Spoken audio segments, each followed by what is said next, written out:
Hey guys, my name is Adam, but you can call me the Bearded Pole, and today we'll be completing the sweatiest and most OP team of the decade for the FIFA series. Now, full disclosure here before I start. I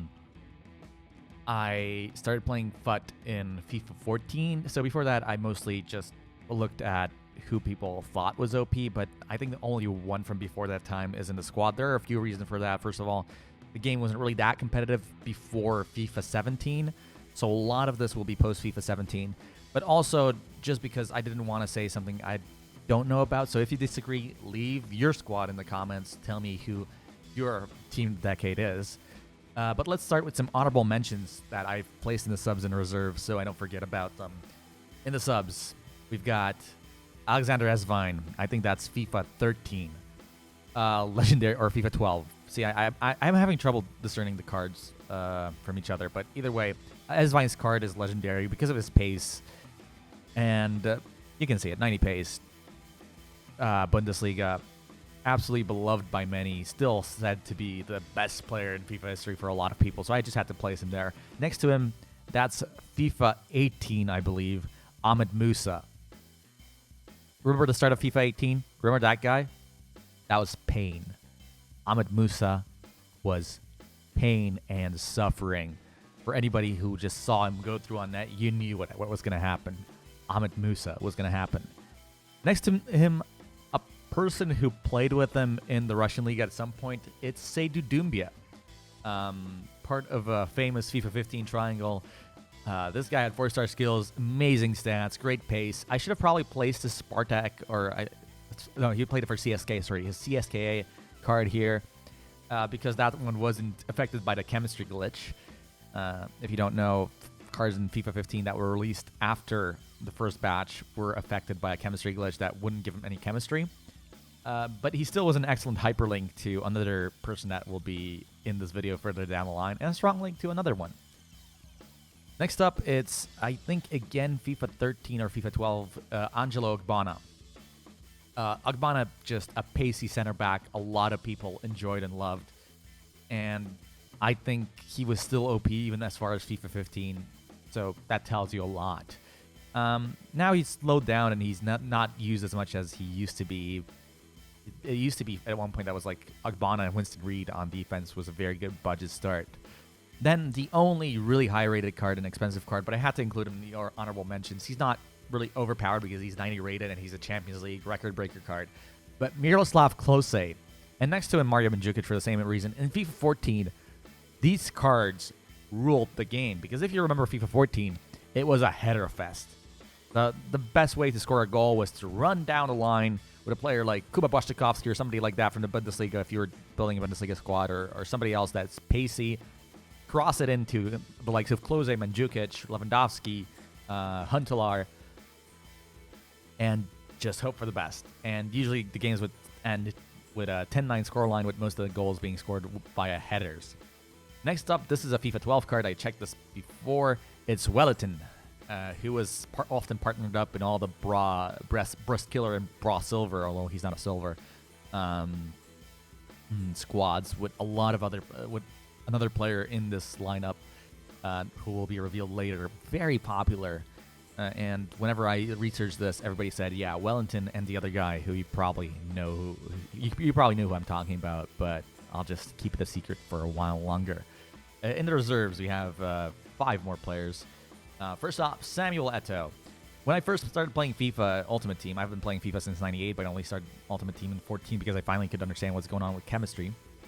My friend told me that there's a thing called Eto'ing. And Eto'ing is essentially where you kind of move around the goal kick area looking for, around a penalty area during the goal kick, during a goal kick to find the perfect moment to pounce on the ball and just get a free goal. And that was called Eto'ing. And Samuel Eto'o was great for that with his pace, with his dribbling, with his shooting. Once again, a card that's not affected by chemistry because I believe that's an upgrade card for him at Everton in FIFA 14, but still an absolute OP card. Next to him, FIFA 13 again, I think. Felipe Santana. He was also great in FIFA 14 and 15. Pacey Brazilian from the Bundesliga. Great stats. Amazing for all kinds of squads. Then we have Daniel Sturridge. Now you're going to say, but he had a 2-star weak foot in FIFA 15. No, he didn't. That was a lie. I think when Spencer finished his Road to Glory series in FIFA 15, it was actually a Sturridge goal with his left foot that got him there. You know? That's the kind of player Daniel Sturridge was. I still have nightmares about letting him onto his left foot and him just banging the goal with his 2-star weak foot. No. That was a 5-star weak foot. If you talk to anybody who played FIFA 15, they'll be like, oh yeah, 5-star weak foot, Danny Sturridge. I don't know how it happened. Was it a glitch? Was it just the way that weak foot was designed in FIFA 15? But my God, it was frustrating to play against. Another FIFA 15 star was Gervinho. Hyperlink to Seydou Doumbia, and a strong link to, I think you know who we're going to have in the squad later on. But Gervinho was an absolute legend for all Serie A squads. The pace down the wing, the 4-star, 3-star, I think, combination. I mean, weak foot doesn't matter, as we established with Danny Sturridge. And in that game, you could run around the keeper, so the finishing didn't matter either. What a card.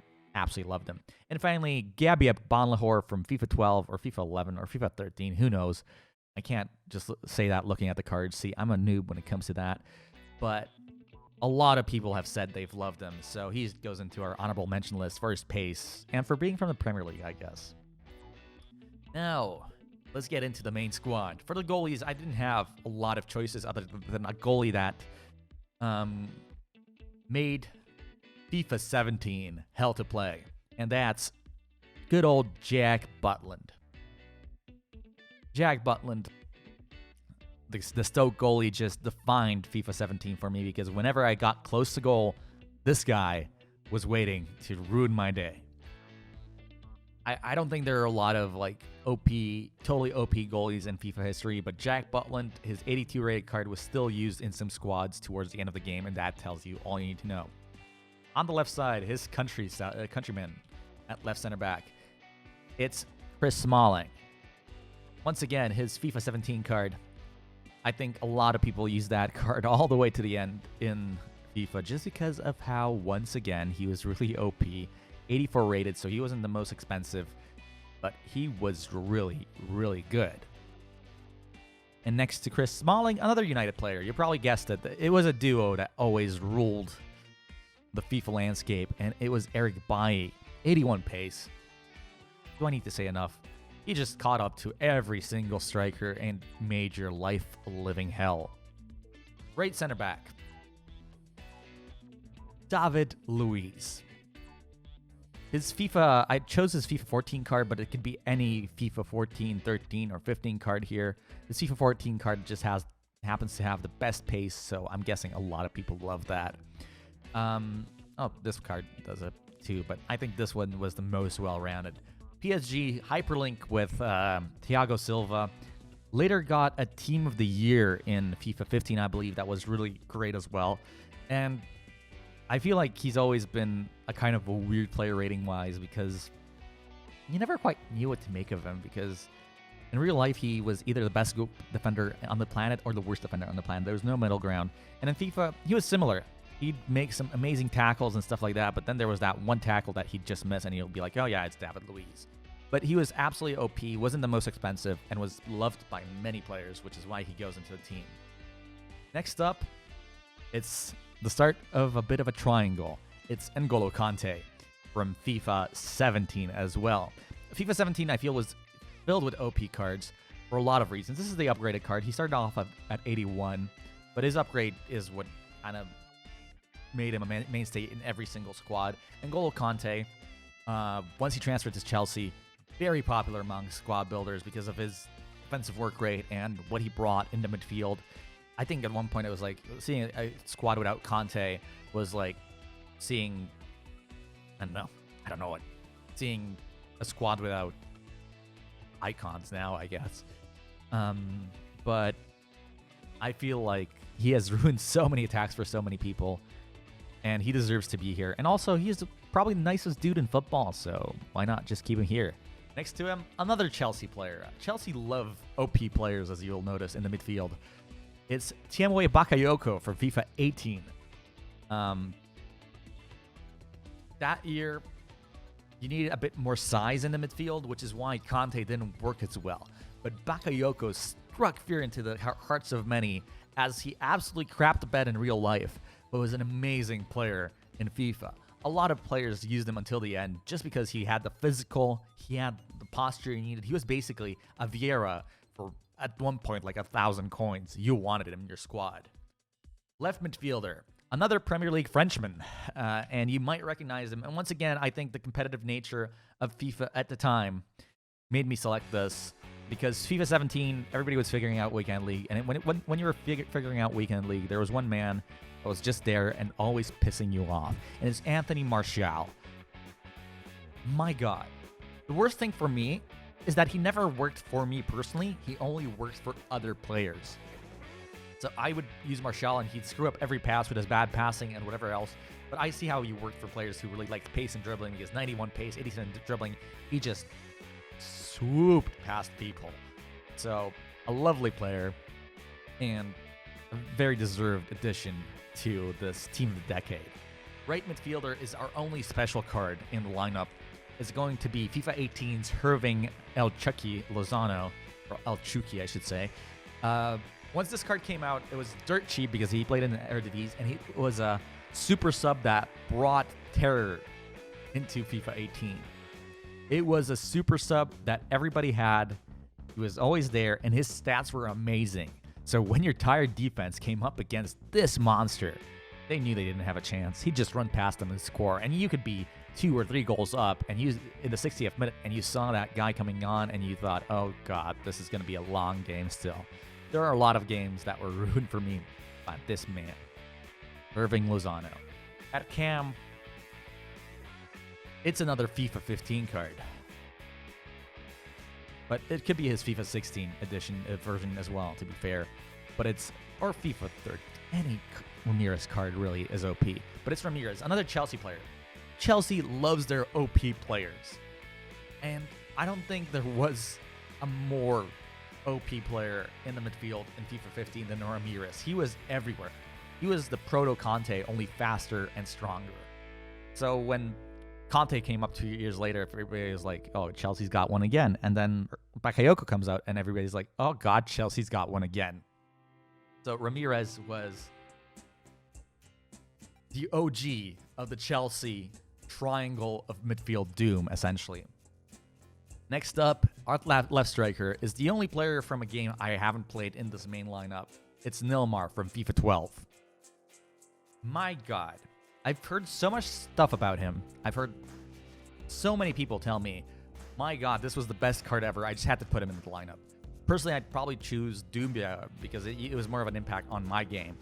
But this dude, I'm looking at the stats for an 83 rated card. That's insane.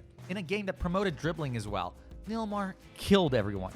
I've heard horror stories about him breaking controllers along with Wallison. Sometimes Wallison as well, I guess. If somebody had more of a brass silver squad than a brass skiller squad. God, those are confusing names. But yeah, Nilmar. And finally, we get to the striker, to the right striker. And I think you know who this is if you played enough FIFA. I think there isn't a player who tells you more about FIFA, especially FIFA 15, than this man. This guy was, at the time he came out, he got an upgrade later and a transfer to Roma. Oh, he didn't get enough. No, he did. 78, see? But at the time, we're going to use this base card because that's a card that was affected by chemistry. The other ones weren't, remember? He was 6'2". He had 91 pace. He had 80 dribbling, a lot of physical, good heading. And he was insane. Victor Ibarbo. The amount of times I've conceded to that little... I won't say anything because YouTube will ban me if I say more things, but the amount of times I've conceded a goal to this guy running through on goal, going around my goalie who was derped out because FIFA 15 goalies were the worst, and just slotting it into the back of a net before doing the dead fish celebration because back then, at least he couldn't dab, is insane. Victor Ibarbo defines the FIFA OP player. He's the lowest rated gold imaginable, meaning that he will always be dirt cheap because he will be everywhere in packs. He has insane pace, decent enough shooting, decent enough dribbling, and he played in a game where the over-the-top through balls were just enough to get you through on goal every single time. If you used them, I hate you, but I used him too, especially when he transferred to Roma and created a triangle of doom, or rather a front line of doom, with Gervinho and Seydou Doumbia, who also transferred to Roma. So, what do you guys think of the list? Would you change any players, or did I miss anyone? I probably missed somebody. There's a lot more players who were OP over the years in FIFA. I've noticed one thing: there are no FIFA 16 players in this list, and this is partially because I think FIFA 16 was the most balanced game. So there were a lot of good players, but there was nobody except for maybe Ramirez and like that. But there was nobody that would just be totally OP to the point of where if you used them, you won. Of course, you had the great players like Ronaldo, Messi, Hullet, and stuff like that. But in terms of just pure firepower, I don't think there was a guy like Ibarbo. If you think OP player, you think this guy. Either way, thanks a lot for watching. I hope you enjoyed it. And I'll see you later with a video about the team of the decade if we're doing one for real. I mean, based on facts, not based on who scored the most goals for me in FIFA 15, you know? Or against me. Either way, have a great... Oh, damn.